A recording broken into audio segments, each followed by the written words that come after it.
이름으로 축원합니다.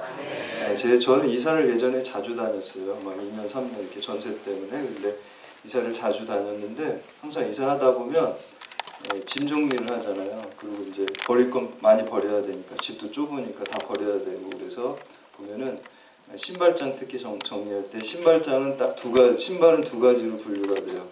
뭐 구두, 운동화 이게 아니라 버릴 것과 안 버릴 것으로 딱 정리가 되는데 버릴 것, 특히 이제 버리는 것 중에서도 또 제가 이렇게 보니까 두 가지가 하나는 샀는데 처음에 살 때 마음에 들어서 샀는데 한 번 신고 마음에 뭐 발이 아프거나 불편하거나 또 생각보다 별로래서 그냥 넣어놓고 한 3년이 지난 거예요. 또 어떤 신발은 사자마자 마음에 들어서 그냥 매일 그 신발만 신는 거예요. 달아서 이제 너덜너덜.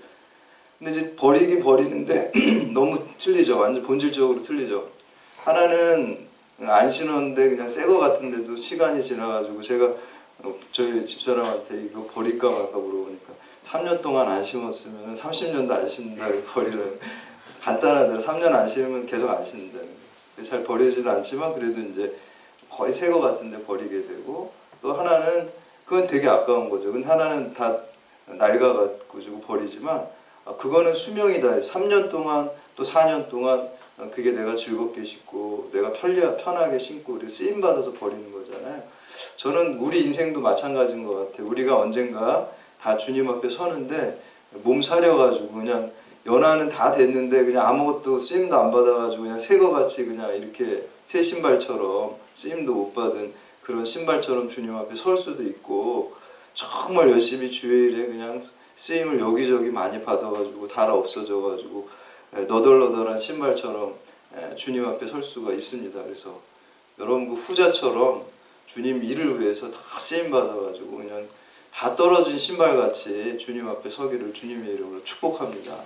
그게 제일 복된 거예요. 그래서 스펄전 목사님의 기도 제목이요.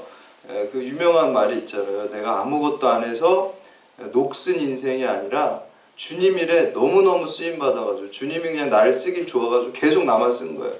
계속 써가지고 너덜너덜한 인생으로 주님 앞에 서게 해주십시오. 그게 스펄전 목사님 기도 제목이었어요. 근데 그 기도 제목처럼 그 목사님 그렇게 쓰임 받다 주님 앞에 갔습니다. 그래서 우리도 그렇게 쓰임 받길 바라고 이완 성도님 이렇게 열심히 하니까 좋은 일이 계속 많은 것 같아요. 대학원도 합격하고 그리고 또 충남청 거기 찬양대에서 1등하고 그것뿐만 아니라 또 우리 경찰대학 성탄절 가족 찬양대에도 1등하고 열심히 하니까 그냥 막 다 1등하고 좋은 게 그냥 막 몰리는 것 같아요. 쓰임 받을 앞으로 이제 더 좋은 일이 있길 바라고 지금 기도하는 거는 좀 이제 대학원 다니니까 대학으로 아무래도 발령을 받으면은 더 이제 학업하기 병행하기가 편할 것 같아요. 저도 그 기도 계속 하고 있고 더 앞으로 그것뿐만 아니라 또 더 좋은 일들이 많이 있을 줄 믿습니다. 그래서 여러분도 주일 열심히 하시기 바랍니다.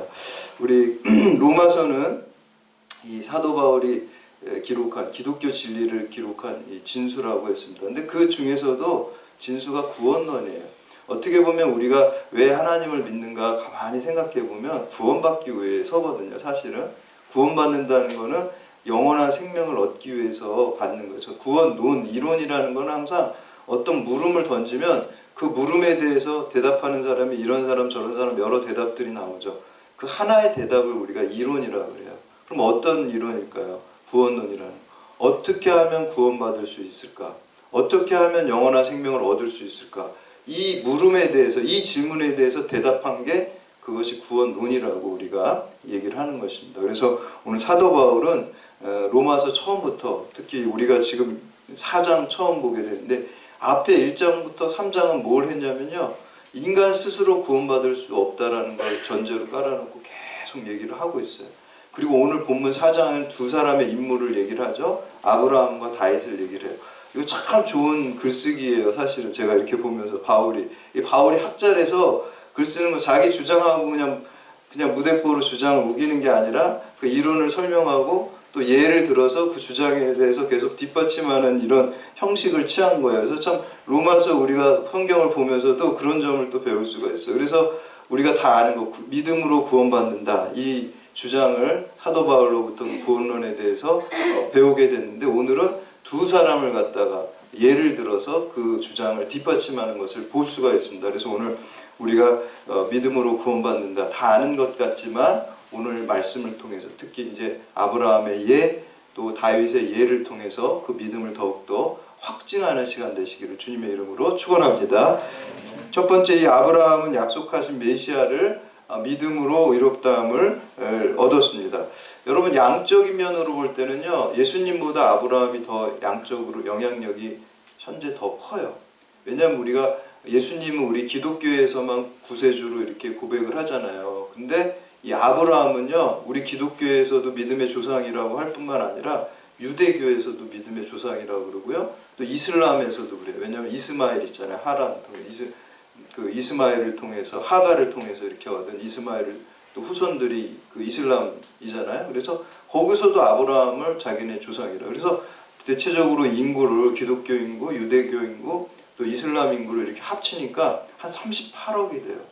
38억이면 전 세계 인구 절반도 넘어가는 거예요. 그러니까 아브라함은 양적인 숫자로만 볼 때는 예수님보다 더 큰 영향력을 가지고 있습니다. 근데 이 사람을 지금 예로 들고 있습니다. 근데 이 아브라함조차도 자기가 행함으로 의롭다함을 하나님께 인정받은 게 아니라 믿음으로 의롭다함을 받았다는 거예요. 하물며 오늘날 우리도 마찬가지죠. 아니, 세상에 38억 명의 지금 전 세계 인구가 믿음의 조상으로 섬기는 아브라함도 행함으로 구원받고 의롭다 하지 못했는데 내가 어떻게 행함으로 할 수 있는가? 이렇게 우리가 되고 믿음으로 우리가 의롭다함을 받는 거구나 라는 것을 다시 한번 깨닫게 됩니다. 우리 13절 말씀 함께 봉독합니다. 13절 시작.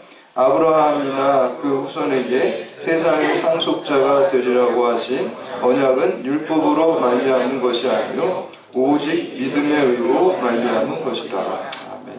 그래서 어떤 사람은 그래도 아브라함은 할례라는 율법을 통해서 의롭다함을 받은 거 아니냐, 뭐 이렇게 주장할 수도 있어요.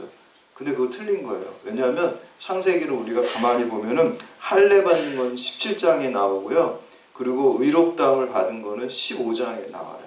그러니까 의롭다함이 더 먼저 있어요. 의롭다함을 믿음으로 의롭다함을 15장에서 받은 다음에 오히려 뒤에 17장에 할례라는 율법적 행위를 통해서 하는 것을 볼 수가 있습니다. 그래서 우리 9절하고 10절 말씀 함께 봉독합니다. 9절 10절 시작. 그런즉 이 복이 할례자에게냐 혹은 무할례자에게 도냐 무릇 우리가 말하기를 아브라함에게는 그 믿음이 의로 여겨졌다 하노라. 그런즉 그것이 어떻게 여겨졌느냐 할례시냐 무할례시냐 할례시가 아니요 무할례시니라. 아멘. 믿음이라는 것은 하나님의 은혜를 받아들이는 방법입니다. 은혜라는 것은 아무 자격이 없는 사람이 받는 거예요. 내가 뭐 자격이 돼서 받는 게 아니라. 우리 4절하고 5절 말씀 함께 봉독합니다. 4절 5절 시작. 일하는 자에게는 그 삭이 은혜로 여겨지지 아니하고 보수로 여겨지거니와 일을 아니할지라도 경건하지 아니한 자를 의롭다 하시는 이를 믿는 자에게는 그의 믿음을 의로 여기시나니. 어떤 사람이 이제 가족을 부양하려고 하는데 직업도 없어서 이제 노가다 하는 데를 이렇게 나갔어요. 그래서 사정을 했어요. 나를 좀 써달라고, 하루 일용직으로 써달라고. 내가 가족을 부양하는데 직업도 없어서 부탁을 했어요. 그래서 이제 일을 하는데 이 사람이 아주 기술이 좋은 거예요. 일을 너무너무 잘해. 일을 탁탁탁 잘하고 힘도 있고 그래가지고 일을 아주 하루 동안 잘해서 거기서 이제 10만 원을 일당을 딱 줬어요. 이거는 그 은혜입니까? 삭시입니까? 이게 삭입니다. 예. 자기가 일한 만큼 받은 거예요. 근데 어떤 사람은 일을 했는데 이 사람이 뭐 힘도 없고 뭐 기술도 없고 진짜 뭐 아무 쓸모없는 사람이에요. 그냥 주변만 빈둥빈둥 됐어요. 그런데 이제 이 돈을 주는 사람이 그 사람이 좀 딱하고 불쌍해가지고 아유 저 가족도 부양해야 되는데 안 됐다. 일은 뭐 한 것도 없지만 그래도 불쌍해서 내가 줘야지. 그래서 줬어요. 이건 뭡니까? 이게 은혜라는 거예요. 하나님께서 우리에게 의롭다함을 주시는 것도 하나님께서 우리가 자격이 돼서가 아니라 하나님께서 우리를 불쌍히 여기셔서 긍휼히 여기셔서 주는 게 은혜라는 것입니다. 그래서 우리 창세기 15장에 보면 하나님께서 별을 보시면서 아브라함에게 내가 이 별과 같이 많은 후손을 주겠다라고 이렇게 얘기를 하시죠. 근데 이제 무조건 후손을 주는 게 아니라 그 가운데서 그 후손 가운데 예수 그리스도를 통해서 구원의 역사를 이루시겠다 그래요. 그래서 갈라디아서 3장 16절에 보면 이 약속들은 아브라함과 그 자손에게 말씀하신 것인데 여럿을 가리켜 그 자손들이라 하지 아니하고 오직 한 사람을 가리켜 내 자손이라 하셨으니 곧 그리스도라. 이 그리스도라는 게 이제 그리스 말로 그리스도고 이게 이제 그 히브리어로는 그 메시아죠. 그러니까 메시아가 히브리어고 그거를 그리스어로 번역하면 그리스도라고 그러고 우리가 또 이제 한국말로 풀으면 기름 부음 받은 자라는 뜻이죠. 그거는 이제 구원자라는 뜻이에요. 그러니까 그리스도, 메시아, 구원자 이게 다 같은 말이에요. 각각 이제 뭐 히브리어로 뭐 그리스어로 한국말로 이렇게 그냥 한 거거든요. 똑같은 말입니다. 그래서 그리스도, 메시아, 구원자가 너의 후손 가운데 나리라 이렇게 얘기했어요. 여러분 아브라함 입장에서 이 말씀이 믿을 수 있는 말입니까? 믿을 수 없는 말이에요. 믿을 수 없는 말이에요. 자기 나이가 지금 뭐 늙어가지고 기력도 쇠하고 부인도 살아도 경수가 끊기고 그런데 아브라함은 어떻게 했어요? 그 황당한 말을 믿었어요, 여러분. 여러분 이게 중요합니다. 오늘 이거 여러분 붙드셔야 될 가장 중요한 말씀이라고 저는 생각해요. 되게 황당한 말씀이에요. 예. 자식을 낳을 수 없는데 많은 별과 같은 많은 후손이 날 거고 후손 가운데 그리스도 메시아가 날 거라는 게 믿기기 어려운 말이에요. 그런데 아브라함은 그걸 믿었다는 거예요. 여러분 오늘날 여러분 가운데 하나님께서 주신 약속의 말씀이 좀 황당해 보일지 몰라도 그거를 믿으시기 바랍니다. 그거를 의로 여긴다 그랬어요. 아브라함하고 나는 다르지.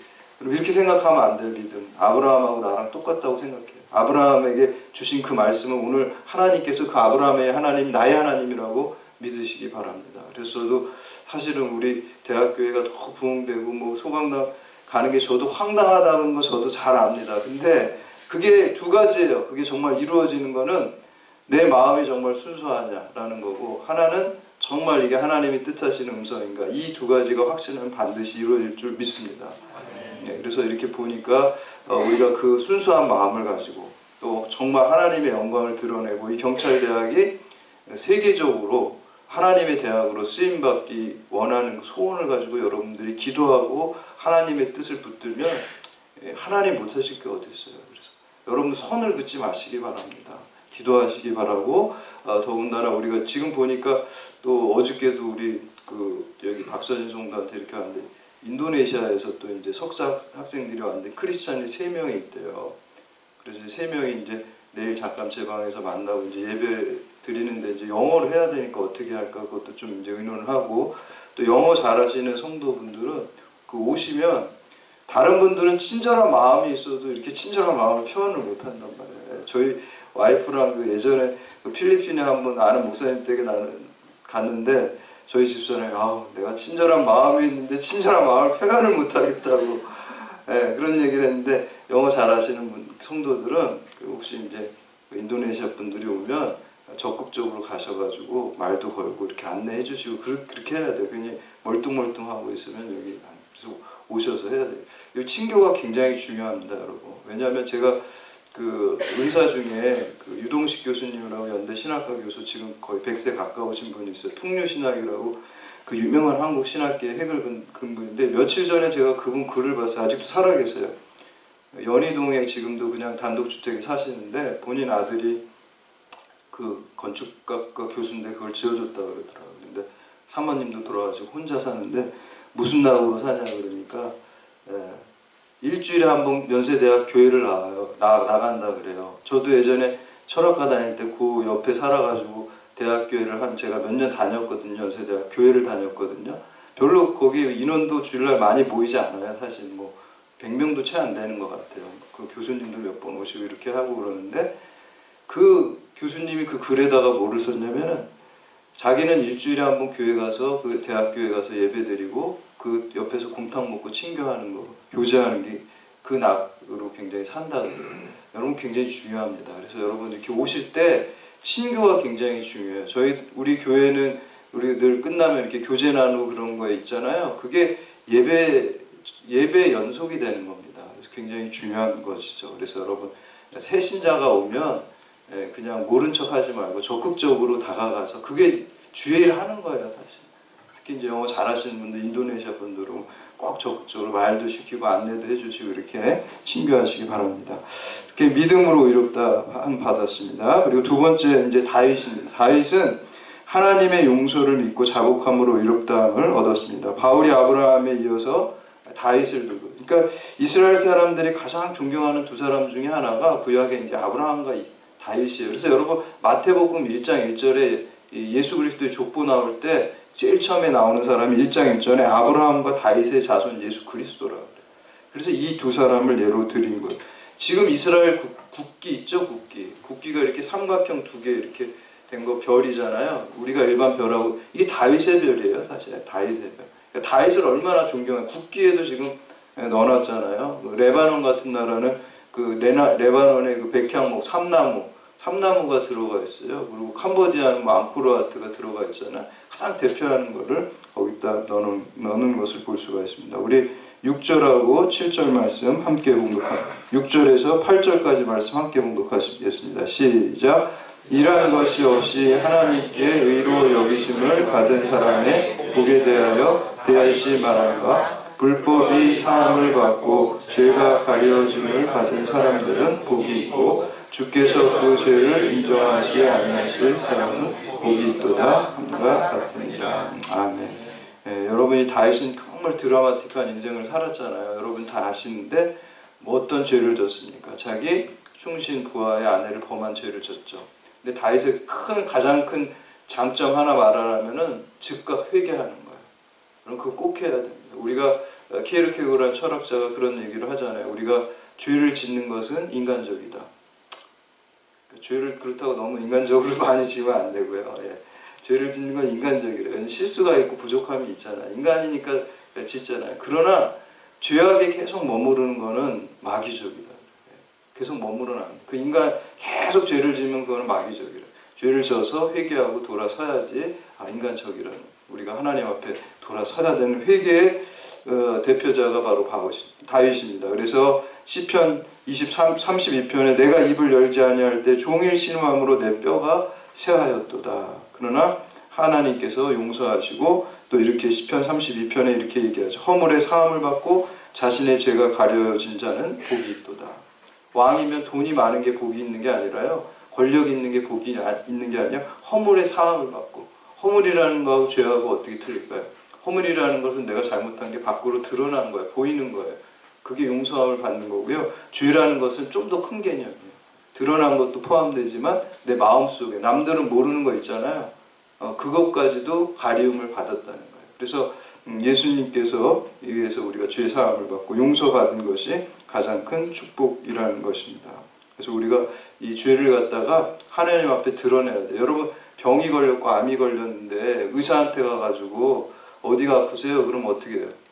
막 요만한 것도 뭐 빠뜨린 거 없나 그래가지고 다 알려주잖아요. 그리고 막 다 보여주잖아요. 근데 내가 병 걸리고 뭐 어디 굼고 그런 게 창피하다고 의사한테 막 가리고 그러면 되나요? 그럼 그 병이 해결이 안 되죠. 의사 앞에 가면요. 막 있는 거 없는 거 다 끄집어내야 돼요. 뭐 어디 좀 이상한 거 없나 막 다 드러내서 보여줘야 돼요. 그래야지 수술받고 치료받을 수 있어요. 우리의 치료자는 누구십니까?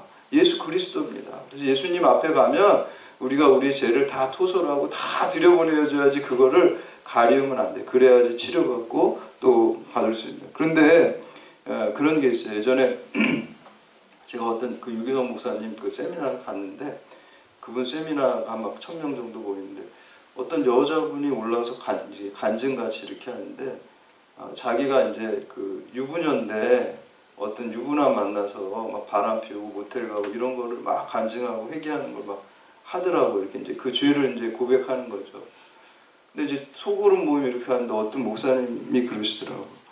아유, 목사님 나는 저분을 이렇게 마주치면 저분이 회개해서 대단하다 이런 생각이 먼저 들어야 되는데 그게 아니라 저 가늠한 여자 이 말이 먼저 나와서 어떻게 해요? 뭐 이렇게 하는 상담을 하는 걸 제가 봤어요. 그러니까 그 공공적으로 자백하는 거는요. 저는 제가 생각할 때는 두 가지가 있어요.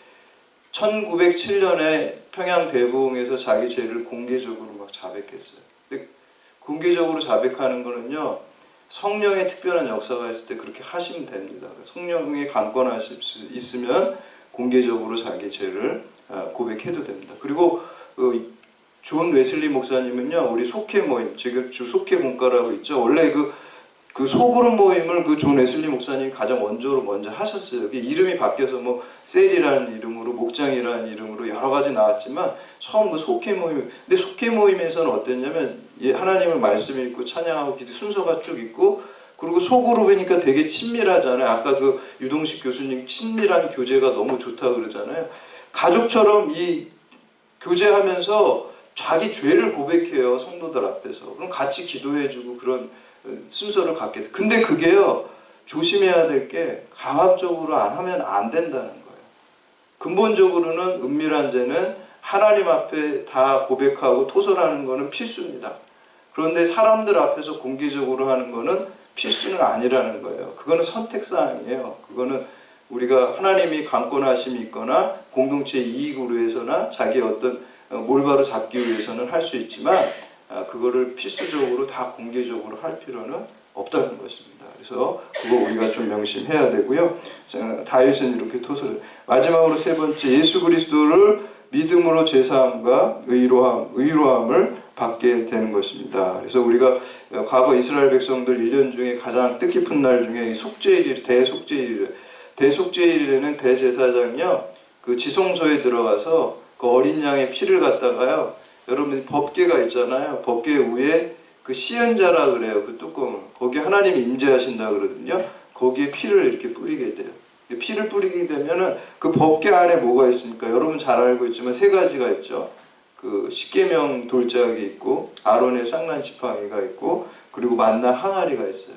근데 이 세 가지의 공통점이 있어요. 우리가 그냥 그렇게만 알고 있지, 왜 하필이면 세 가지를 하나님 넣으라 그랬을까?